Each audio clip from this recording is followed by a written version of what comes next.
Shalom Aleichem. On raconte qu'à Yerushalayim, il y avait un juif qui se distinguait par son Birkat Hamazon. À chaque fois qu'il faisait le Birkat Hamazon, ça pouvait durer des fois un quart d'heure, 20 minutes, mot à mot, avec beaucoup de kavana, de concentration, beaucoup de simra, de joie, d'une voix agréable.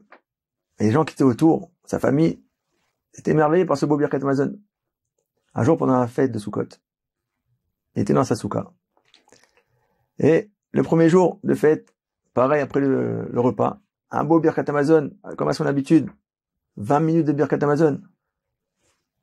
Le deuxième jour, pendant Chol HaMoed, jusqu'à la fin des fêtes, les voisins qui étaient autour dans les soukot, autour, étaient émerveillés par ce Birkat Hamazon. Un jour, il y a un des voisins qui va le voir et lui dit: excusez-moi de vous embêter, mais j'ai une question à vous poser. Il dit: oui, dis-moi.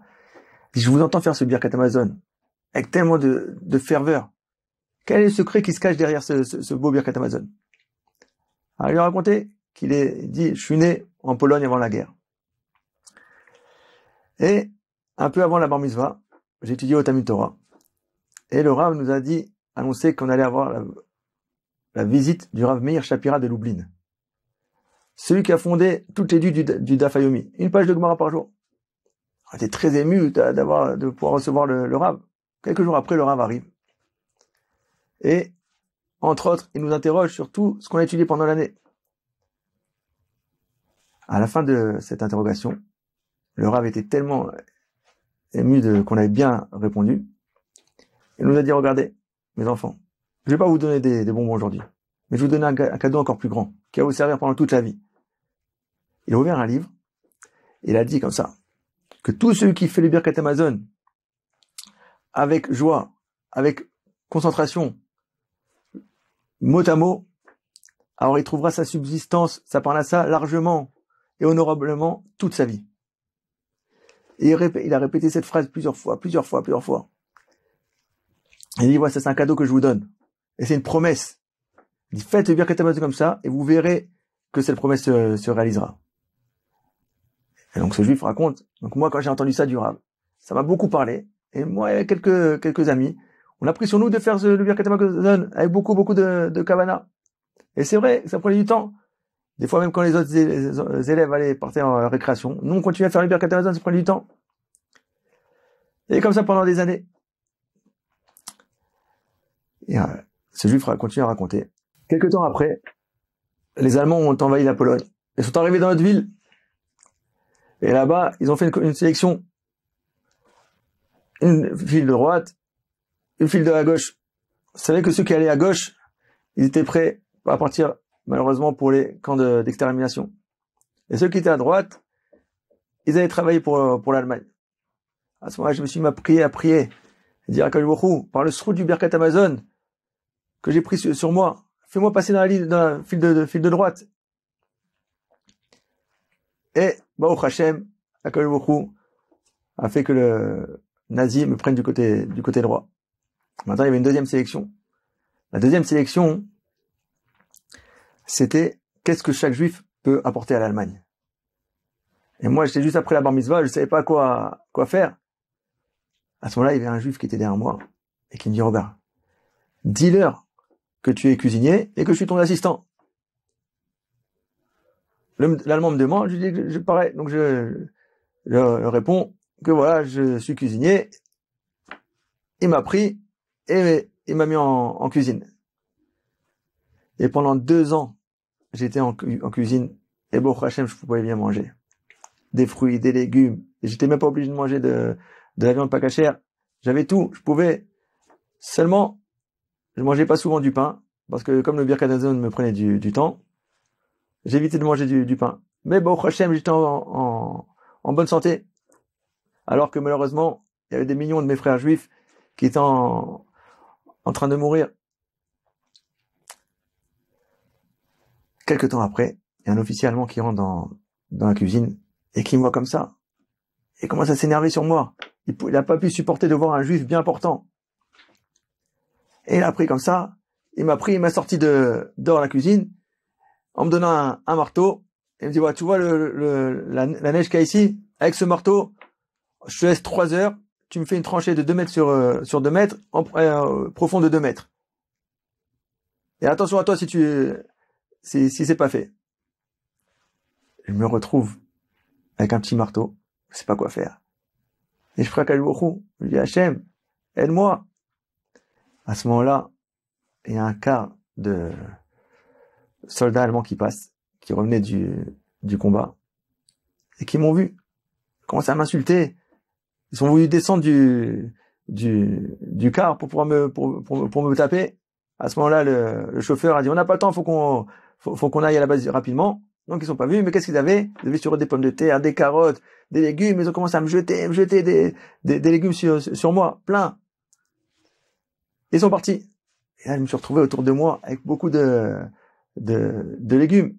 Je me dis, que beaucoup, merci, tu m'as sauvé, j'ai des légumes, mais là, à quoi ça me sert ici maintenant ces légumes? J'ai besoin de faire cette tranchée. Pas longtemps après que je parle à Hachem, un groupe de prisonniers polonais passe à côté. Et ils me voient comme ça. Ils voient avec tous les légumes. Ils me demandent s'ils vous les prendre. À ce moment-là, je leur ai dit, regarde, on va faire un deal. Je dois faire une tranchée ici de 2 mètres sur 2 mètres. Si vous la faites rapidement, je vous donnerai à manger. Et c'est ce qu'ils ont fait. Ils sont tous arrivés ensemble. Tac, tac, tac, tac. Ils ont fait la tranchée. Au bout de pas longtemps, la tranchée a été faite. Je leur ai donné à manger et je suis retourné en cuisine. À ce moment-là, l'officier revient. Il me voit déjà dans la cuisine.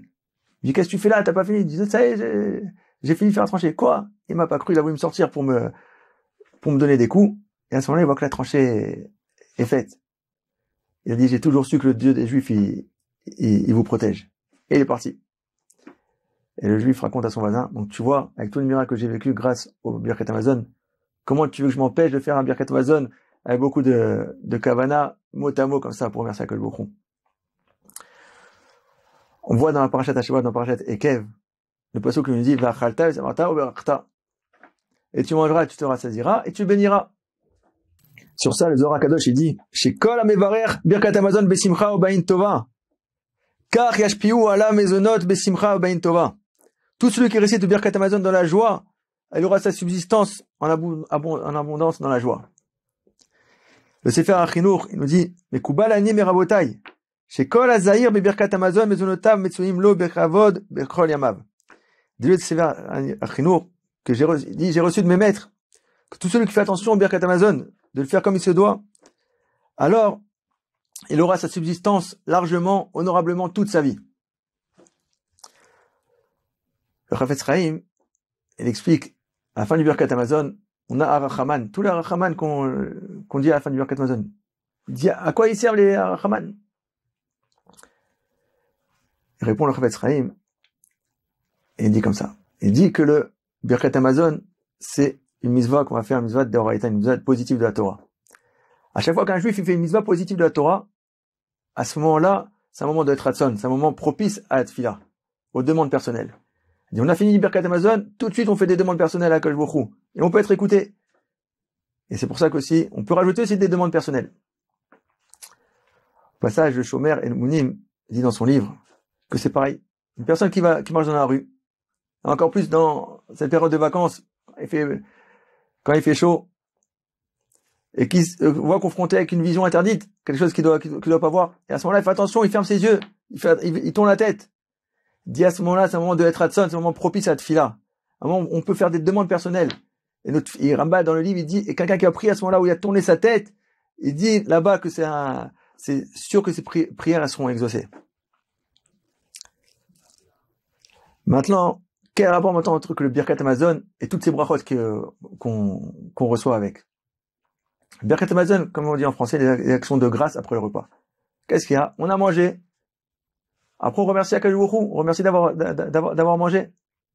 On raconte que Rabbi Alexander à Sandlar, grand tzaddik très humble qui habite à Tel Aviv, un jour il était invité à un mariage.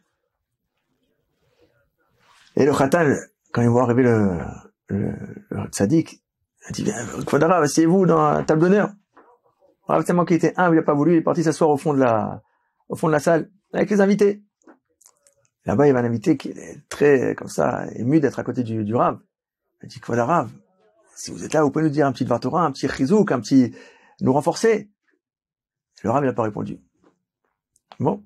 Les gens, ils se sont dit, c'est ça, le kabbaliste, le koubal, peut-être il est dans les mondes supérieurs, là, il est pas avec nous. Au bout de quelques minutes, on redemande, Rav, vous pouvez nous faire un petit Dvar Torah, donner un petit, nous renforcer? À ce moment-là, le Rav, il les regarde.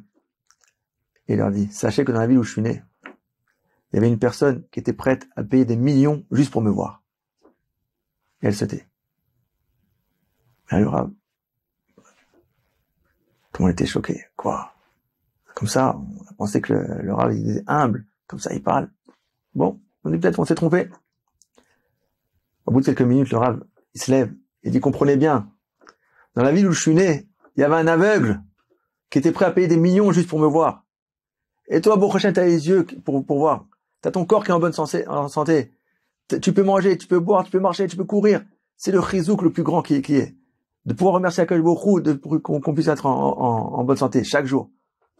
Le Ramban dans Parashat Bo dit que l'essentiel de la création du monde, c'est pour remercier Akadosh Baruch Hu, pour dire merci à Hachem.